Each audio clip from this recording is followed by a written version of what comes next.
Kızlar, ben o elektrik süpürgesinin ayağına gitmem. Hayatta gitmem. O elektrik süpürgesi benim ayağıma gelir. Gülben'in ayağına gelir. Gelir. Nasıl gelecek? Nasıl mı gelecek? Bak, girerim hepsi burada.com'a. Girer. Dizilir bütün süpürgeler önüme. Hepsi dizilir. Seçelim bir tane. Tek tuşla elektrik süpürgesi benim ayağıma gelir. Tek tuş.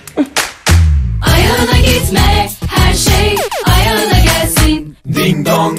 Ayağıma gelir dedim, geldi. Gülben dedi. Evet. Dedi geldi. Ben dedim. Gülben dedi. Gülben dedi. Gülben dedi. Hepsi burada.com. Dyson DC37 alerji hepsiburada.com'a özel ücretsiz kargoyla 1599 liraya. Üstelik Word'e özel 100 TL'ye varan World puan ve peşin fiyatına 12 aya varan taksit fırsatıyla.